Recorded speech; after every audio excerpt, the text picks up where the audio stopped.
ಭಾವನೆಗಳನ್ನ ತುಂಬಬೇಕು ಅನ್ನೋದು ಒಂದು ಗೊತ್ತಾಗತ್ತೆ ಸರ್. ಅಂದ್ರೆ ಜೋರಾಗಿ ಪದಗಳಿಗೆ ಓದೋದ್ರಿಂದ ಯಾವ ಈ ರೀತಿ. ಎಲ್ಲಾ ತರ ಲಾಭ ಆಗುತ್ತೆ ಅಂತೀರಾ? ಹೌದು ಹೌದು ಸರ್. ಜೋರಾಗಿ ಓದೋದ್ರಿಂದ ಆ ಪದಗಳಿಗೆ ಭಾವನೆಗಳನ್ನು ತುಂಬುವಾಗ ನಾವೇ ಅನ್ಕೊಳ್ತಿರ್ತೀವಿ, ಓ ಈ ಪದನ ಈ ರೀತಿನೂ ಹೇಳ್ಬಹುದು. ಆಮೇಲೆ ಕೆಲವು ಹ್ಮ್. ಪದಗಳನ್ನ ಒಂದ್ ಎರಡ್ ಮೂರು ಸ್ಲ್ಯಾಂಗ್ ರೀತಿಲಿ ಬೇರೆ ಬೇರೆ ವಾಯ್ಸ್ ಗಳಲ್ಲಿ ಹೇಳೋದ್ರಿಂದ ಅದ ಅರ್ಥನೂ ಚೇಂಜ್ ಆಗ್ತಾ ಇರುತ್ತಲ್ಲ. ಆಗ ನಾವು ಭಾಷಣ ಮಾಡುವಾಗಾಗಿರ್ಬೋದು ಅಥವಾ ಹೇಳ್ತಿರುವಾಗ ಆಗಿರಬಹುದು, ಯಾವ ಪದನ ಯಾವ ವಾಕ್ಯಕ್ಕೆ ಸೂಕ್ತವಾಗಿ ಹೇಗೆ ಹೇಳೋದ್ರಿಂದ ಅಲ್ಲಿ ಅನುಕೂಲ ಆಗತ್ತೆ ಅನ್ನೋದನ್ನು ಕೂಡ ತಿಳ್ಕೊಳ್ಬೋದು ಸರ್.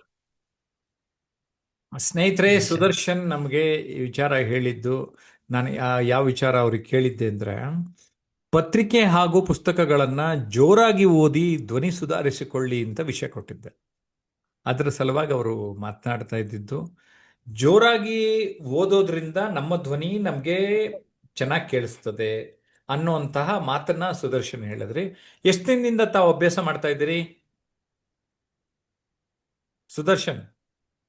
ಸರ್ ಆಲ್ಮೋಸ್ಟ್ ಒಂದು 1 ಮಂತ್ ಆಯ್ತು ಸರ್. One okay. ಮಂತ್ ಅಭ್ಯಾಸ ಮಾಡ್ತಾ ಇದ್ದೀನಿ. ಈಗ ನಾವು ಆ ಥರ ಓದ್ತಾ ಇದ್ರೆ ನಮಗೆ ಗೊತ್ತಾಗ್ತಾ ಹೋಗುತ್ತಾ ನನ್ನ ಉಚ್ಚಾರಣೆ ಸರಿ ಇದೆಯಾ, ಸ್ಪಷ್ಟತೆ ಸರಿ ಇದೆಯಾ ಅಂತ? ಹೌದು ಸರ್, ಗೊತ್ತಾಗುತ್ತೆ ನಮ್ಮ ಉಚ್ಚಾರಣೆ ಹೇಗಿದೆ, ನಮ್ಮ ಸ್ಪಷ್ಟತೆ.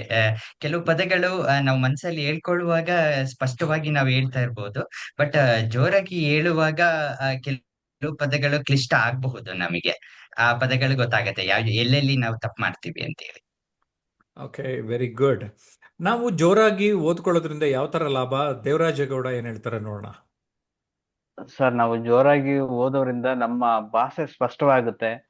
ಮತ್ತೆ ನಮ್ಮ ಮೇಲೆ ನಮ್ಗೆ ಏಕಾಗ್ರತೆ ಹೆಚ್ಚಾಗುತ್ತೆ. ಮತ್ತೆ ನಮ್ಗೆ ಹೊಸ ಹೊಸ ಪದ ಬಳಕೆಯಿಂದ ನಮ್ಮ ಒಂದು ಭಾಷಾ ಉಚ್ಚಾರಣೆ ಸ್ಪಷ್ಟವಾಗುತ್ತೆ. ಮತ್ತೆ ನಾವು ಓದಂಥದ್ದು ಬೇರೆಯವ್ರಿಗೆ ಸ್ಪಷ್ಟವಾಗಿ ಅರ್ಥ ಆಗ್ಬೇಕು, ಮತ್ತೆ ನಮಗೂ ಕೂಡ ಅರ್ಥ ಆಗ್ಬೇಕು. ಹ್ಮ್. ಸೊ ಇದರಿಂದ ನಮ್ಮ ವಾಯ್ಸ್ ಏನಾಗುತ್ತೆ, ಒಂದು ಕ್ವಾಲಿಟಿ ಆಗಿ ಬರ್ಲಿಕ್ಕೆ ಸಾಧ್ಯ ಆಗುತ್ತೆ ಸರ್. ನಾವು ಮಾತಾಡುವಂತ ಪದ ಬಳಕೆ ಇರ್ಬೋದು, ಉಚ್ಚಾರಣೆ ಇರ್ಬೋದು, ಸ್ಪಷ್ಟ ಆಗ್ಲಿಕ್ಕೆ ಸಾಧ್ಯ ಆಗುತ್ತೆ ಸರ್.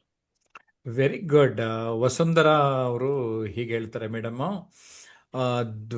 ವಸುಂಧರಾ ಅವರು, reading the news aloud improves pronunciation, fluency and confidence in speaking. ತುಂಬ ಚೆನ್ನಾಗಿ ಹೇಳಿದಿರಿ madam. It also changes the tone of voice, speed of voice according to the content. Correct doctor Vasundhara, ತುಂಬ ಚೆನ್ನಾಗಿ ಹೇಳಿದಿರಿ. ಪದ್ಮ ಅವ್ರು ಹೇಳ್ತಾರೆ, ಧ್ವನಿ ಚೆನ್ನಾಗಿ ಆಗುತ್ತದೆ. ನಾನಂತೂ ದನಿ ನೀ ನುಡಿಯ ಧಣಿ ಅಂತೀನಿ. Voice you are the boss of speech. Okay, ಪದಗಳಿಗೆ ಭಾವನೆಗಳನ್ನು ವ್ಯಕ್ತಪಡಿಸಬಹುದು. ಆ ಭಾವನೆಗಳು, ಆ ಪದಗಳಿಗೆ ಭಾವನೆಗಳನ್ನು ಸೇರಿಸಿದಾಗ ನಾವು ಭಾವಗೀತೆ ಅಂತೀವಿ. ಅಂದರೆ ಏನು? ಗೀತೆಯಲ್ಲಿ ಭಾವನೆಗಳನ್ನು ವ್ಯಕ್ತಪಡಿಸೋದು ಅಂತ. ಕರೆಕ್ಟ್. ದೆನ್ ಮೈಂಡ್ ಸೆಟ್ ಯಾರು ಹೇಳಿದ್ದಾರೆ? ಚಂದ್ರಶೇಖರ ಅವರು. ಮೈಂಡ್ ಸೆಟ್, ನಮ್ಮ ಮೈಂಡ್ ಸೆಟ್ ಸ್ವಲ್ಪ ಚೇಂಜ್ ಆಗ್ತದೆ ಅನ್ನೋದು ಭಾವನೆ. ನಾನು ಆ ನಿಟ್ಟಿನಲ್ಲಿ ಯೋಚನೆ ಮಾಡಿರಲಿಲ್ಲ. ಗುಡ್. ದೆನ್ ಇನ್ಯಾರು ಹೇಳಿದ್ದಾರೆ? ಹೆದರಿಕೆ ಇರುವುದಿಲ್ಲ ಅಂತ ಚಂದ್ರಶೇಖರ ಹೇಳಿದ್ದಾರೆ. ಅಂದರೆ ಆ ಭಯ ಕಡಿಮೆ ಆಗ್ತಾ ಹೋಗ್ತಾ ಇರುತ್ತೆ ಅನ್ನೋದು ತಮ್ಮ ಮಾತು. ಜೋರಾಗಿ ಮಾತನಾಡುವುದರಿಂದ ನಮ್ಮ ಧ್ವನಿ ಚೆನ್ನಾಗಿ ಆಗುತ್ತೆ ಸರ್. ಎಸ್ಪೆಷಲಿ ಏನಾಗ್ತದೆ ಅಂದರೆ, ನಾವು ಜಾಸ್ತಿ ಒಡ್ಡಿಕೊಂಡಿರಲ್ಲ ಮಾತಾಡೋಕ್ಕೆ. ಆದರೆ ಜೋರಾಗಿ ಹೇಳ್ತಾ ಹೇಳ್ತಾ ಹೇಳ್ತಾ ಕೆಲವೊಂದು ಸೆಟ್ರೇಟ್ ಆಗ್ತದೆ, ಒಂದು ರೀತಿ ಸ್ಪಷ್ಟತೆ ಬರ್ತದೆ ಅನ್ನುವ ಉದ್ದೇಶ. ಓಕೆ. ದೆನ್ ಉಚ್ಚಾರಣೆ ಸ್ಪಷ್ಟವಾಗುತ್ತದೆ, ನಾಲಿಗೆ ಸರಿಯಾಗಿ ಹೊರಳುತ್ತದೆ. ಇದು ಪದ್ಮ ಅವರು ಹೇಳಿರೋದು. ನಾಲಿಗೆಗಾಗಿ ಒಂದು ಒಳ್ಳೆಯ ವ್ಯಾಯಾಮ ಆಗಿ. ಓಕೆ. ಕ್ಲಿಷ್ಟ ಪದಗಳ ಸ್ಪಷ್ಟ ಆಗ್ತದೆ.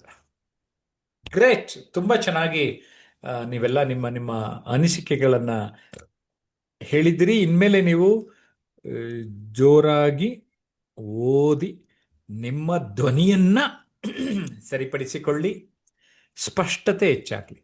ನಮ್ಮ ನವದೆಹಲಿಯ ಶರಣಬಸಪ್ಪ ಏನು ಹೇಳ್ತಾರೆ ಇದ್ರ ಬಗ್ಗೆ? ಸರ್, ಜೋರಾಗಿ ಓದೋದ್ರಿಂದ ಸರ್ ನಮ್ಮ ಸ್ಪಷ್ಟತೆ ಚೆನ್ನಾಗಿದೆ ಸರ್. ನಾವು ಓದೋದ್ರಿಂದ ಎಲ್ಲಿ ನಾವು ಮಿಸ್ಟೇಕ್ ಮಾಡ್ತಾ ಇದೀವಿ ಅನ್ನೋದು ನಮಗೆ ಅರಿವು ಆಗುತ್ತೆ ಸರ್.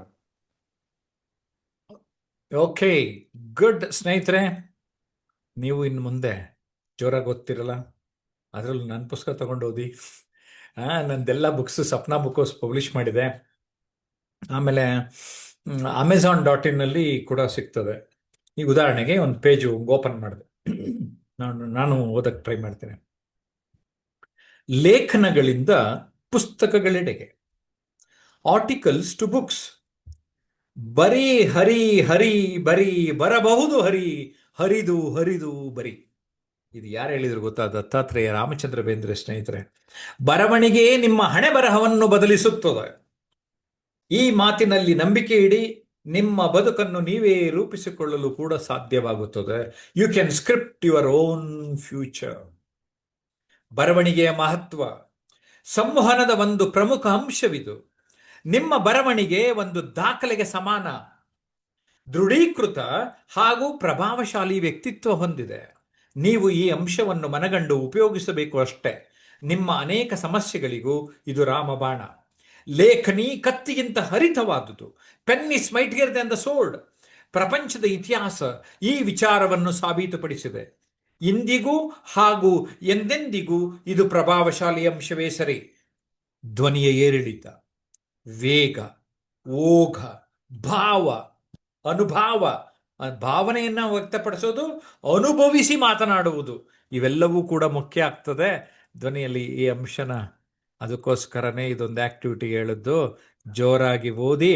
ಓದ್ತಾ ಓದ್ತಾ ನಿಮ್ಮ ಪ್ರನನ್ಸಿಯೇಷನ್, ಉಚ್ಚಾರವನ್ನು ಸರಿಪಡಿಸಿಕೊಳ್ಳಿ. ಎಲ್ಲಿಯೋ ಯಾವುದೋ ಪದವನ್ನು ನೀವು ತಪ್ಪಾಗಿ ಉಚ್ಚರಿಸುತ್ತಿದ್ದರೆ ಅದನ್ನು ಸರಿಪಡಿಸ್ಕೊಳ್ಳೋದಕ್ಕೆ ಅದು ಸಾಧ್ಯ ಆಗ್ತದೆ ಅನ್ನೋದನ್ನು ಅರ್ಥ ಮಾಡ್ಕೊಂಡು ನಾವು ನಮ್ಮ ಜೀವನದಾಗ ಮುಂದೆ ಸಾಗೋಣ. ಅದು ಭಾಷಣಕಾರ ಆಗಬೇಕಂದ್ರೆ this is A must activity. So ಒಂದು ಆ್ಯಕ್ಟಿವಿಟಿ, ಚಟುವಟಿಕೆ ಬಗ್ಗೆ ಈ ವಿಡಿಯೋನಲ್ಲಿ ಮಾತಾಡಿದೆ. ಹೇಗನ್ನಿಸ್ತು?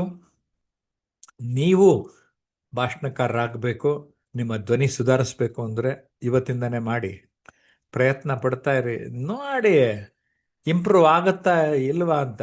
ಪ್ರಯತ್ನನೇ ಪಡೆದೆ ಸಾರ್, ಕಲಿಬೇಕು ಅಂತ ಇದೀನಿ ಸರ್, ಪುಸ್ತಕ ಇಟ್ಬಿಟ್ಟು ಪೂಜೆ ಮಾಡ್ತಾ ಇದ್ರೆ ಬರಲ್ಲ.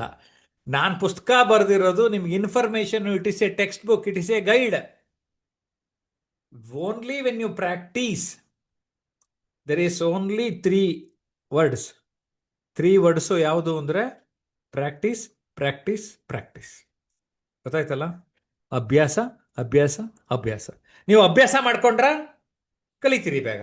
ಇಲ್ಲ ಅಂದರೆ ಸಾರ್ ಜಯಪ್ರಕಾಶ್ ಹತ್ರ ಓದ್ವಿ ಸಾರ್, ಅವ್ರ ಹತ್ರ ಹೋದ್ರೆ ಕಲ್ತ್ಬಿಡ್ತೀನಿ ಅನ್ಕೊಂಬಿಟ್ಟೆ, ಆದರೆ ಕಲೀಲೇ ಇಲ್ಲ ಸಾರ್ ಅಂತ ನನ್ನನ್ನು ದೂರ ಬೇಡ. ಅದಕ್ಕೆ ಮುಂಚೆನೇ ಎಲ್ಲ ಹೇಳ್ಬಿಡ್ತೀನಿ ಗುಟ್ಟೆಲ್ಲನೂ. ಓಕೆ, ನಾನು ಮಾರ್ಗದರ್ಶಕ. ನೋಡಿ, ಹೀಗೀಗೆ ಮಾಡಿ, ಹೀಗೀಗೆ ಹೋಗಿ ಅಂತ ಗೈಡ್ ಮಾಡ್ತೀನಿ. ಸರಿಯಾಗಿ ಓದೋರೆಲ್ಲ ಅಯ್ಯೋ ನಾನು ಅಂದ್ಕೊಂಡಿದ್ದಕ್ಕಿಂತ 10x 100x ಬೆಳೆದ್ಬಿಟ್ಟವ್ರೆ ಕಣ್ರೆ. ಅದಕ್ಕೆ ಈ ಉದ್ಯೋಗ ಮಾಡ್ತಾ ಇದ್ದೀನಿ. ಏನಂತೀರಾ? ಸೊ ಆದಷ್ಟು ನಮ್ಮ ಸಂಪರ್ಕ ಮಾಡ್ಕೊಂಡು ನಮ್ಮ ಜೊತೆ ಇದ್ಕೊಂಡು ನೀವು ಬೆಳೀರಿ. ಯಾಕೆಂದರೆ ನನಗನ್ಸುತ್ತೆ, ನನಗೆ ಗೊತ್ತಿರಂಗೆ ನಾನು ಒಬ್ಬನೇ ಪ್ರಪಂಚದವ್ರಿಗೆ ಹೇಳ್ತಾ ಇರೋದು ಉದಾರಾಗ್ರಿ, ಬೆಳೀರಿ ಅಂತ. ಜಾಸ್ತಿ ಜನ ಕಾಲೆಳೆದಂಗೆ, ಇನ್ನೊಬ್ರು ಹೇಗೆ ಬೆಳೀತಾ ಇದ್ರೆ ಅವ್ರಿಗೆ ಕಾಂಪಿಟೇಷನ್ ಕೊಡೋದಂಗೆ, ಅವ್ರನ್ನ ಬೈಯೋದಂಗೆ, ಅಲ್ಲೆಲ್ಲಾದರೂ ಅವ್ರಿಗೇನಾದರೂ ನೆಗೆಟಿವ್ ಕಾಮೆಂಟ್ ಹಾಕೋಣ ಅಂತ ಕಾಯ್ತಾ ಇರ್ತಾರೆ. ಅಲ್ವೇ? ನನ್ನ ಇಂಟೆನ್ಷನ್ ಅರ್ಥ ಆಯ್ತಲ್ವ? ನನ್ನ ಇಂಟೆನ್ಷನ್ ಅರ್ಥ ಆಗಿದೆ. ಅದಕ್ಕೆ ಹೇಳ್ತಾ ಇದ್ದೀನಿ, ನನ್ನ ಮಾತು ಕೇಳಿಸ್ಕೊಳ್ಳಿ. What you have to do? You have to practise. Action speaks louder than words. ಅರ್ಥ ಮಾಡ್ಕೊಂಬಿಡಿ. ಓಕೆ, ಬಾಯ್ ಬಾಯ್.